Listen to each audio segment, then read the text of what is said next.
Red టీవీలో మీ వ్యాపార ప్రకటనల కోసం ఈ నంబర్ ని సంప్రదించండి 6281747728. నమస్తే. ప్రస్తుతం మనతో పాటు సీనియర్ జర్నలిస్ట్ దాము బాలాజీ ఉన్నారు. ఆయనతో మాట్లాడు. నమస్తే సార్. సార్, కవిత ఈడీ కేసులో ఢిల్లీ లిక్కర్ స్కామ్ లో అరెస్ట్ అయిన విషయం తెలిసిందే. అయితే తను బెయిల్ కోసం అప్లై చేస్తుంటే సుప్రీంకోర్టు ఒక షాక్ ఇచ్చింది. కింది కోర్టుకి వెళ్ళి మీరు బెయిల్కి అప్లై చేసుకోండి అనేసి అన్నారు. అసలు ఏం జరుగుతుంది సార్? కవిత రిటిపిటేషన్ వేసింది. కవిత తరపున కపిల్ సిబాల్ సీనియర్ కాంగ్రెస్ నాయకుడు, సీనియర్ సుప్రీంకోర్టు అడ్వకేట్, ఆయన అపీర్ అయ్యారు. సో కొంత డ్రామాటిక్ సన్నివేశం జరిగింది. మామూలుగా కపిల్ సిబాల్ లాంటి సీనియర్స్ని పెట్టుకోవడం అనేది ఖచ్చితంగా కేటీఆర్ వీళ్ళు సాధించిన విజయంగా చెప్పుకోవచ్చు. కానీ ఏమైందంటే ఇది పిఎంఎల్ఏ కేసు అంత ఈజీ కాదు. నేను చాలాసార్లు చెప్పాను, పిఎంఎల్ఏ కేసు వేరు, ఐపీసీ సిఆర్పిసి కేసులు వేరు.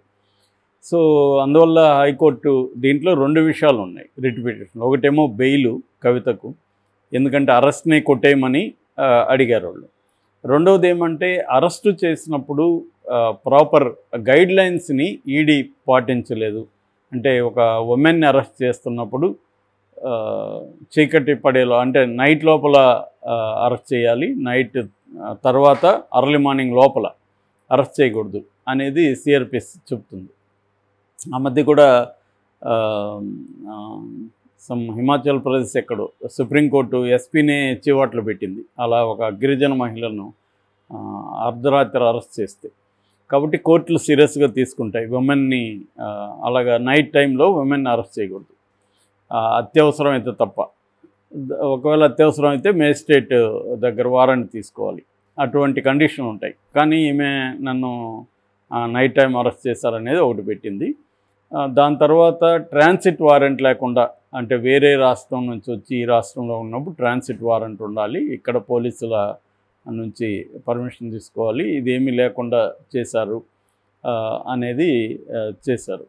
సో దీని నుంచి ఆల్రెడీ ఈడీ ఏమి కౌంటర్ ఇచ్చిందంటే, మేము దీనికి ట్రాన్సిట్ వారెంట్ అవసరం లేదు, పిఎంఎల్ఏ కింద దేశంలో ఎక్కడైనా మేము అరెస్టులు చేయొచ్చు, మాకు ఇది ఉంది కాబట్టి ట్రాన్సిట్ వారెంట్ అవసరం లేదు. రెండవది, మేము 5:20కి అరెస్ట్ చేసాము, ఈవినింగ్ 5:20కి, అప్పటికేం నైట్ కాదు, అది ఈవినింగే. కాబట్టి అది కూడా ఈమె చెప్పిందంత కరెక్ట్గా లేదనేది వాళ్ళు కౌంటర్ వేస్తారు. సరే, ఏదేమైనా దీనికి సంబంధించి ఇప్పుడు ఈడీకి నోటీసులు ఇచ్చింది. దీని మీద 6 వారాలు టైం కూడా ఇచ్చింది. 6 వారాలు అనేది చాలా ఎక్కువ కదా మామూలుగా. కాబట్టి 6 వారాల వరకు ఇది తెగదు. 6 వారాల తర్వాత కూడా ఈడీ టైం అడగచ్చు, లేదా ఇంకేదన్నా కారణంతో పోస్ట్పోన్ అవ్వచ్చు. కాబట్టి దానివల్ల కవితకి ఇమీడియట్గా వచ్చే లాభం ఏం లేదు. ఇక రెండవది బెయిల్కి సంబంధించి కోర్టు చెప్పే లోపలే కపిల్ సిబాల్ ఒక మాట అన్నాడు, నేను ఆల్రెడీ అప్సెట్ అయినాను, please don't tell me to go to lower court అని. కానీ మీరు ఒక డిఫెన్స్ లాయర్ ఎప్పుడు కూడా అప్సెట్ అవ్వకూడదు కోర్టులో. డెసిషన్స్ తీసుకోవడం ఈజీ కాదని మీకు తెలుసు. సో డెసిషన్ మేకింగ్ అనేది వెరీ డిఫికల్ట్ థింగ్. కానీ మీరు ఖచ్చితంగా ట్రయల్ కోర్టుకే వెళ్ళాలి అనేది సుప్రీంకోర్టు చెప్పింది.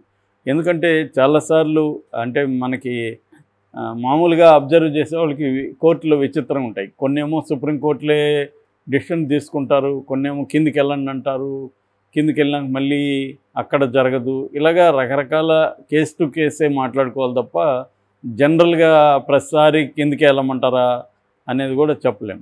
కానీ ఈ కేసులో సుప్రీంకోర్టు ఏంటంటే, ఈడీ కేసు, రెండోది పిఎంఎల్ఏ చట్టాల్లో జనరల్గా ప్రత్యేక కోర్టు పెట్టినప్పుడు అక్కడికి వెళ్ళమంటారు. ట్రయల్ కోర్టు అంటే ఏ కోర్టులో ఈ కేసు జరుగుతుందో దాన్ని ట్రయల్ కోర్టు అంటారు. ఇప్పుడు రౌస్ అవెన్యూ కోర్టు అనేది ట్రయల్ కోర్టు అన్నమాట దీనికి. సో ఈ పిఎంఎల్ఏకి కోసం పెట్టిన కోర్టు. సో దానివల్ల ఇప్పుడు అక్కడ వెళ్ళమనింది. అక్కడ నాకు తెలిసి ఆమెకి బెయిల్ రాదు. సో ఖచ్చితంగా ఆమె రేపు వరకు ఆమెది ఉంది. ఈరోజు కేజ్రీవాల్ని కస్టడీకి అడుగుతారు. ఈరోజు ఇప్పుడు కోర్టుకు పెడుతున్నారు రవిశన్ను, కస్టడీకి ఖచ్చితంగా ఇస్తారు. మొన్న కూడా 10 రోజులు కస్టడీకి అడిగితే 7 రోజులు ఇచ్చారు. ఈయన కూడా 7 రోజులు 5 రోజులు ఎప్పుడో ఇస్తారు.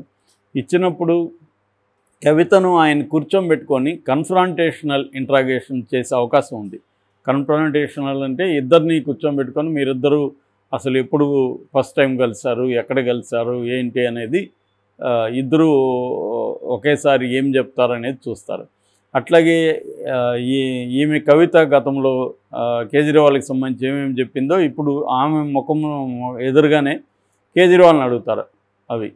మరి ఆయన కానీ ఈమె చెప్పిన దానికి తేడాగా చెప్తే అదో ప్రాబ్లం. సో నిజానికి ఏంటంటే మనకు ప్రతి విషయం కూడా అంత అక్యురేట్గా గుర్తుండకపోవచ్చు. నేను 5 ఏళ్ళకు ముందు మిమ్మల్ని కలిసినప్పుడు కరెక్ట్గా ఎక్కడ కలిసానో నాకు గుర్తుండకపోవచ్చు. కానీ ఇట్లాంటివంతా కూడా దీంట్లో ఇరుక్కునే అవకాశం ఉంది ఇద్దరిది అక్యురేట్గా లేకపోతే. సో అట్లాంటి ప్రాబ్లమ్స్ ఉంటాయి. అందుకనే వాళ్ళు కాన్ఫ్రాంటేషనల్ ఇంట్రాగేషన్ అంటారు. ఒక్కోసారి వీళ్ళిద్దరి మధ్య గొడవ కూడా పెట్టడానికి ట్రై చేస్తారు. ఇతను అబద్ధాలు చెప్తున్నాడు, ఈ అమ్మాయి అబద్ధాలు చెప్తుందని అతను, అలాగా కూడా కోపం తెప్పించే అవకాశం ఇంట్రాగేషన్లో ఇదొక మెథడ్ అన్నమాట. అటువంటివి కవిత మీద చేసే అవకాశం ఉంది. ఏదేమైనా సమీప భవిష్యత్తులో కవిత బయటకు వచ్చే అవకాశాలు అయితే కనబడలేదు ఈ కేసులో. ఎందుకంటే ఇప్పటివరకు మనం ఈ కేసులో చూస్తే చాలామంది ముద్దాయిలు జైల్లో ఉన్నారు, చాలామంది అప్రూవల్గా మారిపోయారు. దాని మీద కూడా ఈడీ మీద సిబిఐ మీద విమర్శలు ఉన్నాయి. ముఖ్యంగా ఈ కేసులో ఈడీ మీద విమర్శలు ఉన్నాయి. ఈడీ అధికారులు టార్చర్ చేసి వాళ్ళని ఫోర్స్ఫుల్గా అప్రూవల్గా మార్చారని. ముఖ్యంగా కవితకు సంబంధించిన బినామీ అరుణ్ రామచంద్ర పిల్లై అతను అప్రూవల్గా మారిపోయి నేను కవితకు బినామీని అతను కన్ఫెస్ చేశాడని వాంగ్మూలం ఇచ్చాడని చెప్తున్నారు. అది కవితకు ఖచ్చితంగా డేంజర్. కాకపోతే ఏంటంటే ఈ కేసును పరిశీలిస్తున్న చాలామంది సీనియర్ అడ్వకేట్స్ కానీ సుప్రీంకోర్టు అడ్వకేట్స్ లీగల్ ఎక్స్పర్ట్స్ చెప్తున్నది ఏంటంటే ఈ కేసులో ఇప్పటివరకు ఒకే ₹1 కూడా పట్టుకోలేకపోయింది ఈడీ. ₹1 కూడా చేయలేదు. అంటే మనీ ట్రయల్ అనేది వెరీ ఇంపార్టెంట్ ఈ ఎకనామిక్ అఫెన్సెస్లో. ఈ మనం చంద్రబాబు కేసులో కూడా అదే జరుగుతుంది. స్కిల్ డెవలప్మెంట్ కేసులో వాళ్ళు ఇప్పటివరకు ఇంత తిన్నారు అంత తిన్నారు 370 కోట్లు అవన్నీ చెప్తున్నారు. కానీ మనీ వచ్చిందా లేదా అనేది, ఎక్కడ ఉంది మనీ అనేది, ఆ ట్రయల్ ఆఫ్ ద మనీ అంటే మనీ దారి ఎక్కడి నుంచి ఎక్కడికి పోయింది, ఆ మనీ ఎక్కడుంది అనేది వాళ్ళు ఇప్పటికీ కూడా అక్కడ కూడా ఎస్టాబ్లిష్ చేయలేకపోయారు. సేమ్ ఈడీ కూడా దీంట్లో ఇప్పటివరకు ₹1 కూడా పట్టుకోలేకపోయారు. 100 కోట్లు ఆపుకు చేరింది, అది కవిత ఆర్గనైజ్ చేసింది అనేది చెప్తున్నారు. ఎట్లట్లా పోయింది ఎవరెవరు ఇచ్చారు చెప్తున్నారు. కానీ ఇవన్నీ కూడా మనుషులు చెప్తున్నది, కానీ వీళ్ళ దగ్గర వేరే రకమైన ఆధారాలు ఏమీ లేవు. సో కాబట్టి మామూలుగానే పిఎంఎల్ఏ కేసుల్లో conviction rate very very very లెస్గా ఉంది. బీజేపీ ప్రభుత్వం వచ్చినాక పెద్ద ఎత్తున పిఎంఎల్ఏ అంతకుముందు కూడా ఉంది. 2002లో ఈ చట్టం వచ్చింది. కానీ బీజేపీ వచ్చినాక దీన్ని ఒక ప్లాన్డ్గా ప్రతిపక్షాలని టార్గెట్ చేసి పెడుతుంది. దాన్ని కన్విక్షన్ రేట్ ఉండదు. వీళ్ళు ఏం చేస్తున్నారంటే కొట్టి ఆ సాక్ష్యాలను కానీ లేదా సాక్షులను కానీ నిందితులను కానీ కొట్టడం, వాళ్ళని అప్రూవల్గా మార్చేయడం, బెదిరించి మార్చేసి వాళ్ళు చెప్పిన దాన్ని బట్టి ఇంకొంతమందిని అరెస్ట్ చేయడం. వాళ్ళు చెప్పినారని వీళ్ళే రాసిస్తే వాళ్ళు సైన్లు చేసే పరిస్థితి ఉంది. సో వీళ్ళు ఎవరు నిరికించాలనుకుంటారో వాళ్ళ పేర్లు వాళ్ళు చెప్పినట్టుగా రాసి సంతకాలు తీసుకోవడం, పెట్టేయడం. దీంట్లో వైసీపీకి చెందిన చందన్ రెడ్డి అని ఆయన ట్రైడెంట్ కంపెనీకి CEO శరత్ చంద్రారెడ్డి దగ్గర పనిచేస్తాడు. తననైతే ఒక చెవే పనిచేయట్లేదంట. ఈమె మన భానుప్రియ మీనా, ఆమె డిప్యూటీ డైరెక్టర్ ఈడీ, మొన్న కవితను అరెస్ట్ చేసిన ఆమె కొట్టిన దెబ్బలకి అతనికి ఒక చెవి కూడా పనిచేయడం లేదు. సో అది వాళ్ళు కంప్లైంట్ చేశారు. కానీ కోర్టులు దాని మీద ఏం చర్య తీసుకోలేదు. అలాగే ఆమె మీద సంజయ్ సింగ్ కూడా కంప్లైంట్ చేశాడు. ఆమె భయంకరంగా ఫిజికల్గా అబ్యూజ్ చేస్తుంది, మెంటల్గా అబ్యూజ్ చేస్తుంది, అవన్నీ చెప్తున్నారు. సో మామూలుగానే పోలీసులు ఇంట్రాగేషన్ అంటే కోర్టులు అడ్వకేట్స్ని పెట్టుకోవాలి, ఇవన్నీ చంద్రబాబు కేసులో కానీ ఇటు అవినాష్ రెడ్డి కేసులో కానీ చెప్పింది. కానీ కవిత కేసులో అది చెప్పలేదు. అడ్వకేట్ సమక్షంలో ఈమెను విచారించాలని చెప్పలేదు. ఓన్లీ వీడియో రికార్డింగ్ అని చెప్పింది. వీడియో రికార్డింగ్ సరే, వీడియో లేకుండా ఆమెని బెదిరించవచ్చు కదా వాళ్ళు, పక్కకు తీసుకెళ్ళి. వాళ్ళ కంట్రోల్లో ఉంటుంది కదా ఆఫీసు.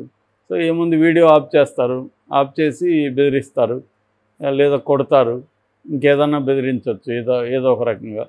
సో అప్పుడు ఏం చేస్తారు, వీళ్ళు ఎవరి పేరు చెప్పమంటే వాళ్ళ పేరు చెప్తారు, లేదా వాళ్ళే రాసుకొని వచ్చిన దాని మీద సంతకం చేస్తారు.